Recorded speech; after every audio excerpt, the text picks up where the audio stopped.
So we are going to watch one of our favorite people that we have watched before. So this is 5 of the craziest SAS operations. So let's see what these crazy Brits are up to. The British Special Air Service, or SAS, are an icon of awe and wonder in popular culture. Widely regarded as the best special forces outfit on Earth. Tales of their antics enthrall all, both for the breadth of their bravery and the sheer absurdity of the odds that they overcome time and time again.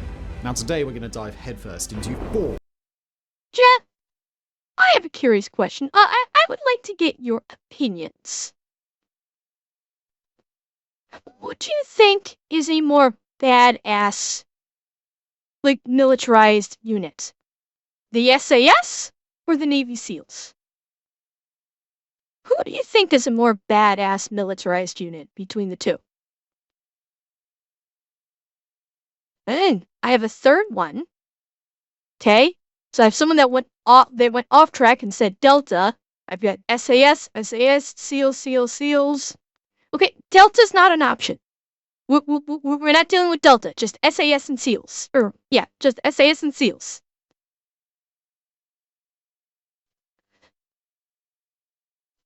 Kendrick, you can't say Rangers. Although I love the Rangers. Okay, next, I'm seeing a very Megasaurus. Big dog. Okay. You know what? I'm seeing a lot of no agreement, which is better. That's interesting. I don't have an opinion either way. I think they're both like elite units and they're both outstanding in their own rights. I'm just kind of curious what you guys thought. Such crazy occasions, from high-stakes shootouts in central London to battles against militias deep in the African jungle to fights against nature herself.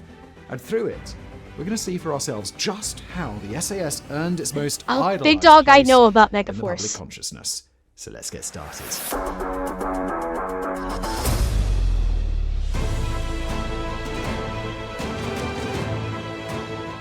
If we are to discuss crazy SAS operations, there can be no better place to start than the one that revealed them to the world and etched the stereotypical image of the SAS trooper as an MP5-wielding, gas mask-wearing, black-clad unit of a man into the public consciousness, and that's Operation Nimrod, better known as the Iranian Embassy Siege. The events that led to the siege began on April the 30th, when 6 armed men stormed the Iranian embassy in London, taking 26 people hostage. They were members of the Democratic Revolutionary Front for the Liberation of Arabistan, a militant group that fought for the independence of Khuzestan, a province in Iran. The situation was as tense as it was volatile, with the hostages including embassy staff, visitors, and a police officer.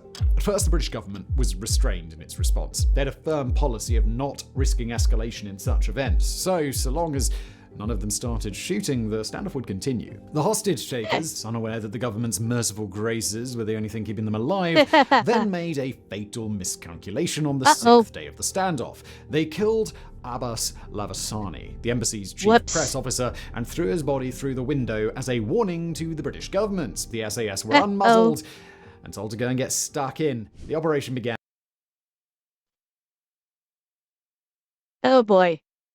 These little idiots are about to find what happens when the British government takes the chain off the attack dog. This is going to get good. Began with a carefully orchestrated symphony of chaos. As the sun began to wane, the SAS troopers, shrouded in their signature black gear, emerged like phantoms from the rooftop. The embassy, a building that had stood as a diplomatic haven, was about to become a battleground. With precision that comes only from brutal and relentless training and an unwavering resolve, the SAS initiated their assault. One team abseiled down the building's facade using bombs and a sledgehammer. Simultaneously, another team blew up skylights on the roof and dropped in, ensuring the hostage takers suddenly found themselves surrounded. Did you see that? We must watch again. Another team blew up skylights on the roof and dropped in, ensuring the hostage takers suddenly found themselves surrounded by explosions on all angles and totally overwhelmed by chaos. Through the basement, 2 more teams entered at that same moment, to act as a little surprise for any hostage takers who thought the lack of explosions in that direction signaled a path to freedom. The penetrating teams seized the initiative and advanced without hesitation, floor by floor, room by room, hunting for the hostage takers. Really, When they Falcon? found them, they poured tear gas and smoke grenades into the room before they even had time to process that they were under fire. This approach was a clever one. Having already killed Lavasani, the troopers were working under the assumption that the second the hostage takers knew they were under fire, they would turn their guns on their hostages, and this overwhelming strategy was intended to render them incapable of doing so. In one particularly dramatic incident, a hostage taker found himself with an overwhelming urge to meet back up with his fallen mate sooner rather than later, and so he appeared carrying a hand grenade, loudly announcing his plans to pull the pin and take everyone in the room to the grave with him. He'd probably seen too many movies, however, because his monologue was not met with a monologue in response by the troopers. Instead, one of them simply pivoted on the spot, pushed him down a staircase to get him away from the hostages, before 3 further troopers emptied their magazines into him. Ultimately, 5 of the 6 hostage takers were killed in the embassy. Team's penetrated. That's what she said. Yeah. 3 of them emptied their mags into the guy. They obviously do not fuck around. They're like, we're not simply gonna make sure you're dead, we're gonna make sure you're good and dead. No, not accuracy by volume, big dog, because I have no doubt that they are deadly accurate. We're going to make sure that you're well and truly dead. With the final one opting to hide among the hostages and try to sneak his way to freedom. Unfortunately for him, his plan came undone, courtesy of the many wrinkles on the brains of the SAS planners, who had everybody pulled from the embassy, handcuffed and held in the back garden until all of the hostage takers, alive or dead, could be accounted for. Naturally, the genuine hostages were quite keen to foil his little scheme, and so he was immediately fingered and thrown in the back of a police van. All in all, the operation was a huge success. Never 23 to be of the 26 seen hostages again. were recovered alive and well, having suffered injuries no greater than ringing ears, courtesy of the flashbangs, and itchy eyes, courtesy of the tear gas. One man, Ahmad Dadgar, was an embassy staffer who was shot 6 times by hostage takers, but incredibly survived his injuries. And Wow. tragically, one man, an embassy staffer named Ali Akbar Samadazdar, was killed. Given the odds, however, everyone was thrilled with this result. It's undoubtedly tragic, but it's also a very good outcome.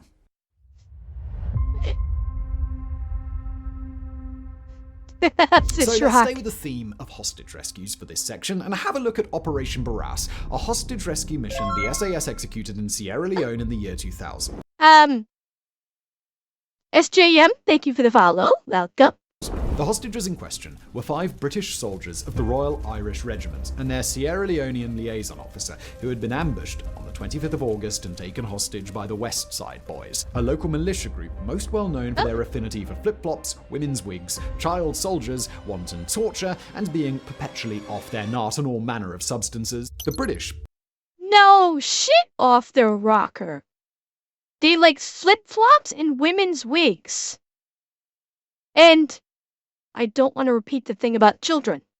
Jesus. led by Lieutenant Colonel Simon Fordham, had attempted negotiations. But on account of all the substances and the West Side Boys' tangible grip on reality that stemmed therefrom, these didn't go anywhere. So, with no peaceful option anywhere on the horizon, the British government authorised an SAS assault. It began with the deployment of reconnaissance teams who snuck up to the West Side Boys' stronghold and began taking note of what they saw, creating a perfect map of the area Pact, that's that true. noted every defensive position.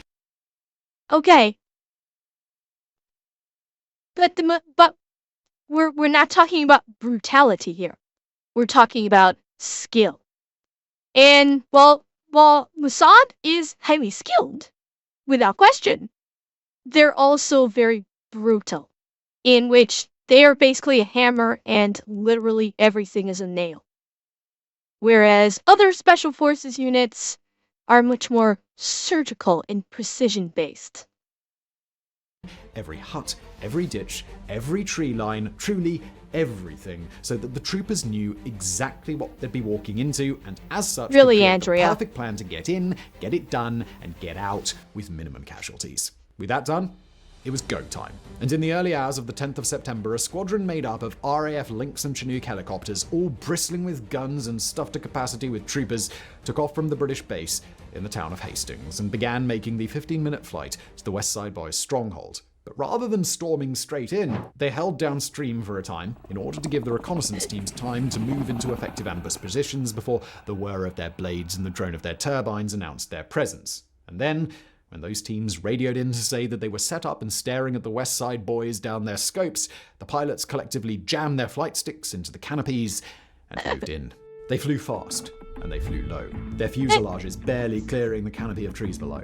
This was for two reasons. Firstly, it helps keep them obscured on their approach, but secondly, and more importantly, it meant that when they penetrated the perimeter of the stronghold, the mighty downdraft their blades generated was directed straight down onto the roofs of the shacks below, blowing them clean off, including the one where the captives were being held. Then, with the route to the hostages secured... Interesting. That is a fascinating tactic. Because not only are you causing disruption, you're also exposing where your targets are at the same time. It kind of makes you wonder why more attacks of this nature aren't done like this with more primitive cultures where the structures are made of weak materials, where this could be done. The Chinooks began circling the stronghold and emptied their M134 miniguns and L7 GPMGs into anything that moved, and the Lynxes fanned out and used their missile pods to quickly reduce the many heavy weapons that lay around the area to scrap. The West Side boys, who survived the onslaught... But Mia, I get that, but because they're coming in so low and so fast, nobody's gonna... That's the thing. They're coming in so low that they're not gonna know what's happening until you're already on top of them. It's not like where you have some altitude and the enemy can see you coming from a distance away and start shooting with RPGs. They're coming in so low that by the time you might hear them, but you may not know what direction they're coming from, and by the time they pop up over the edge, it's already too late. They're there. The machine guns are already firing, and the downdraft is making it impossible for you to see. Because don't forget, the downdraft is kicking up dust and debris and everything right into the faces of the people on the ground. They're gonna have a hell of a time trying to aim or even see anything through that dust cover.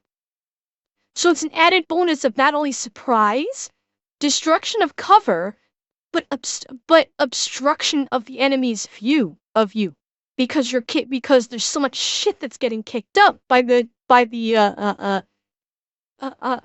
downdraft that it's basically creating a quasi kind of smoke screen.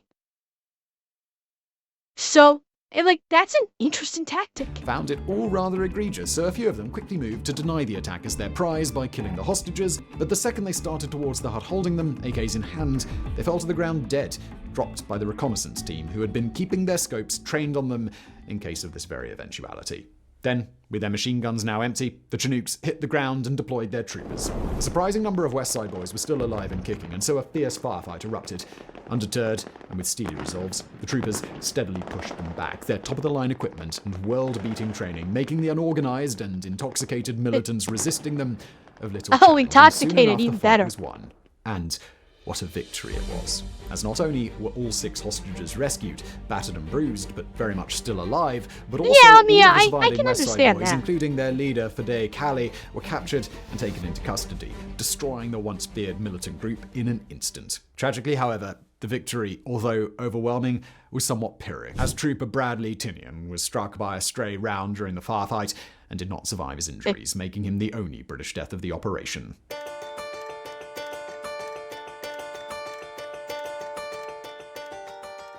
So let's move away from hostage rescues now and have a look at something a bit more conventional, specifically Operation Parakeet, a mission aimed at recapturing South Georgia during the 1982 Falklands War. Now, you likely haven't heard of South Georgia before, so let's give it some context before we jump in.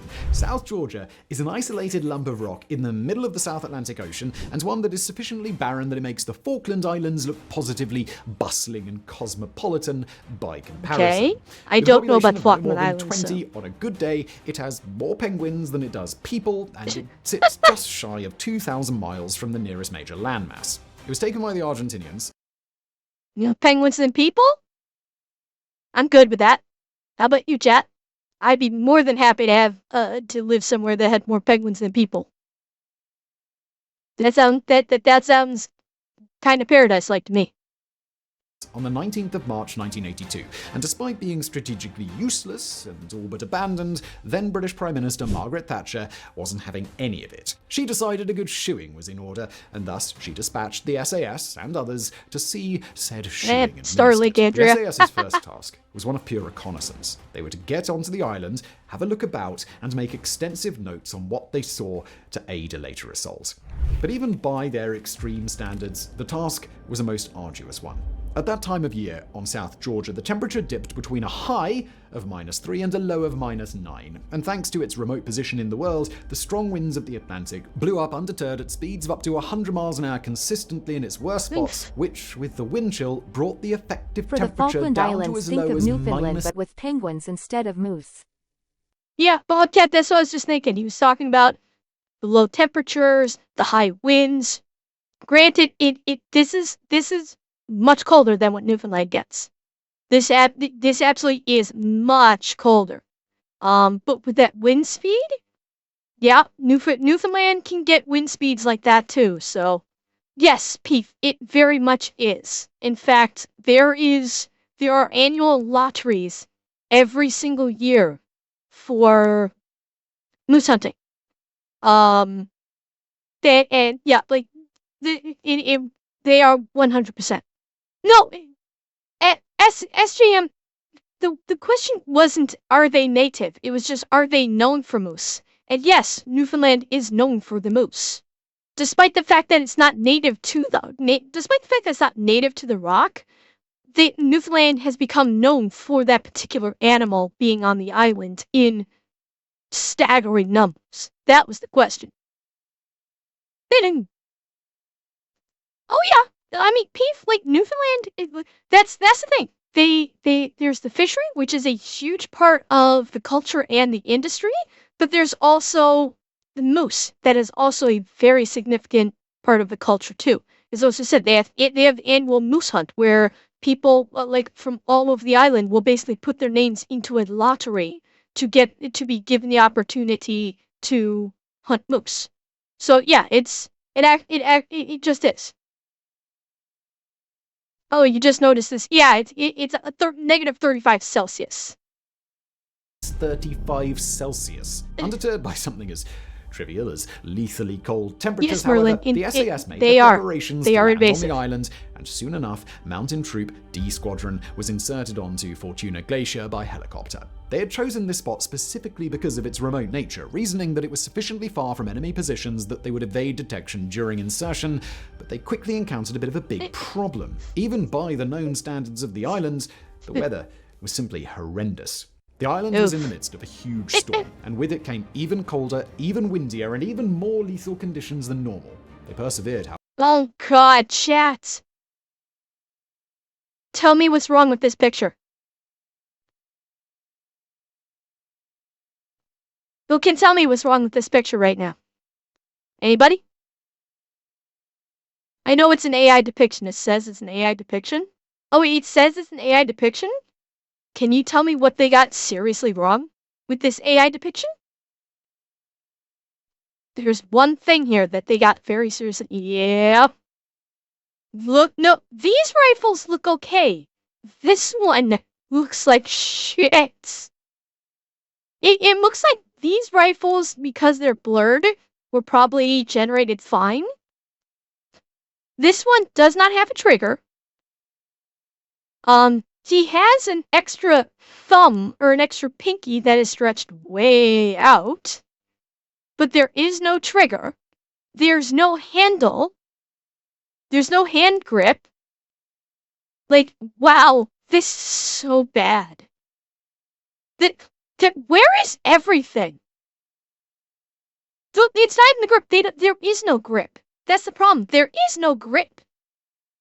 The upper receiver is missing about 5 inches of metal here.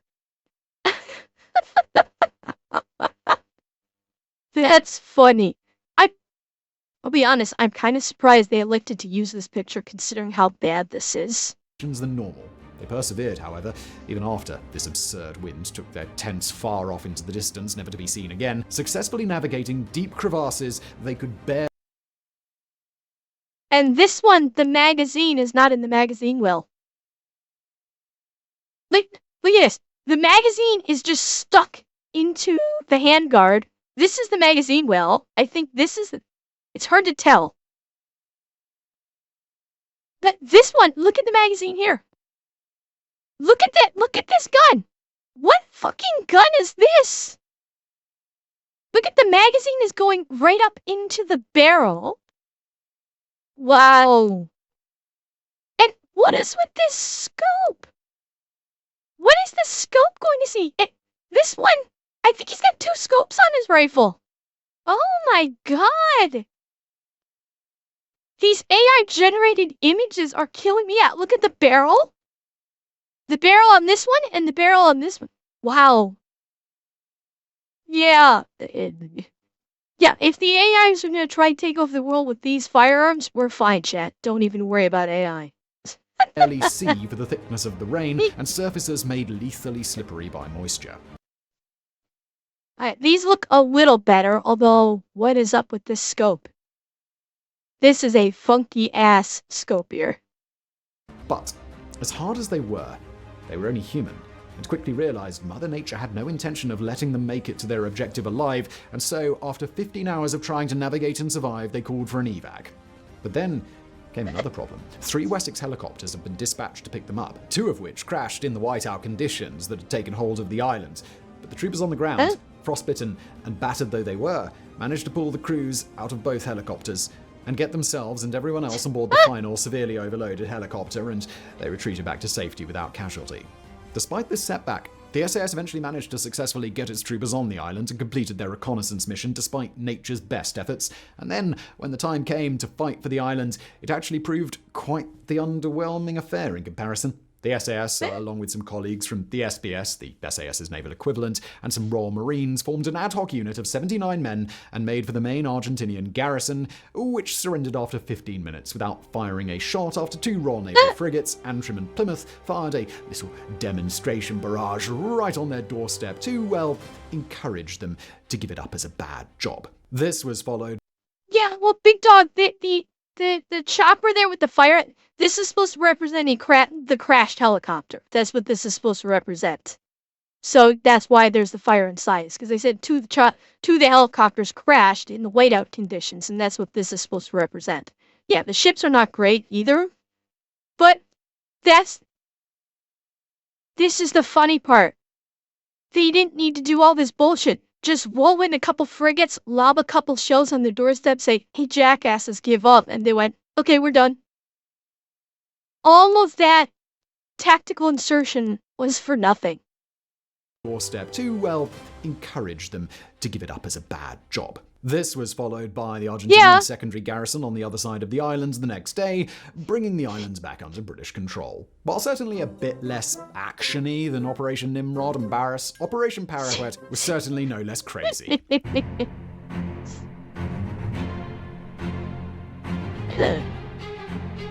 For our last crazy SAS operation, let's have a look at the raid on Sidi Hanish Airfield. Occurring all the way back on the 26th through the 27th of July 1942, when the SAS was but a nascent thing freshly born into the world, it represents the very apex of what the SAS was and is all about. Double-quicking it into something tricky, making a mess, blowing stuff up, and getting out again with the speed of muck off a shovel. The operation was simple in its aim. It was to be a bold strike right at the heart of the Axis' aerial capabilities. The SAS, transported by the long-range desert group, would embark on a multi-hundred-mile-long arduous trek through the desert, right through the very terrain that the Axis forces believed no soldier would ever be foolish enough to try and traverse, catch them with their pants down as a result at the titular airfield, which sat at the northwesternmost corner of Egypt, destroy the aircraft that they could get their hands on as the gunmen ran around, flustered, unable to muster a response, and then, by the time they got their act together and the shooting started to get serious, get out of there and escape back over the desert. For this, they would be led by none other than Major David Sterling, the legendary founder of the SAS, who by that point had already earned himself something of a reputation amongst Axis forces, who dubbed him the Phantom Major. Initially, all went well. They'd crossed the desert without incident, or as little incident as one can reasonably expect in such terrain, and Big dog, I think you mean tungsten. Pretty sure tungsten would be better than titanium for this analogy.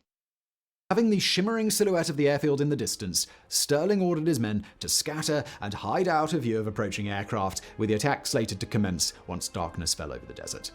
And sure enough, that's exactly what Sterling did. And so, when the edge of the sun dipped beneath the horizon, Sterling signaled to all of his men to emerge from cover and gather around him, and they all went over the plan one last time. That plan was a simple one. The 18 jeeps he had at his disposal, each of which was brimming with multiple Vickers K machine guns and manned by the handiest of lads, would attack en masse in a great V formation, with orders to break off and cause chaos independently once they penetrated the airfield's perimeter.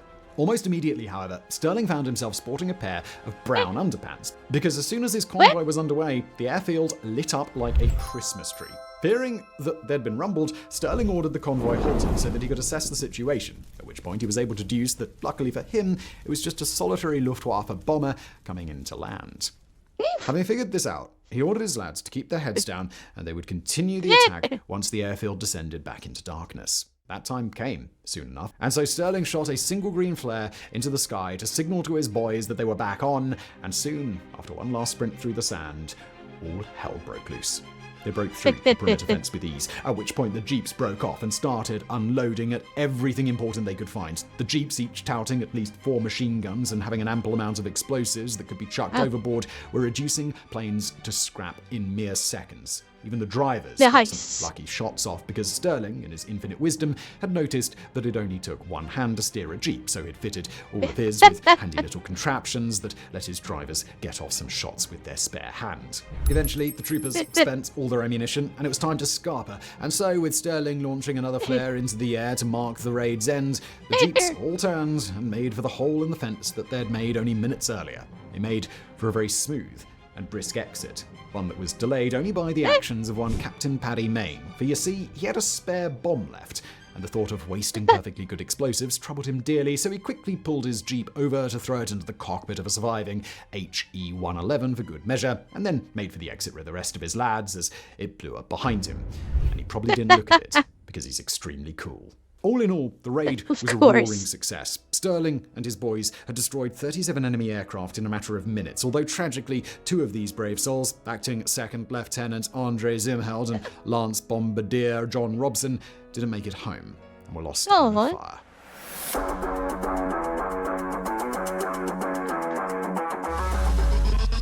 Wait, that was only 4.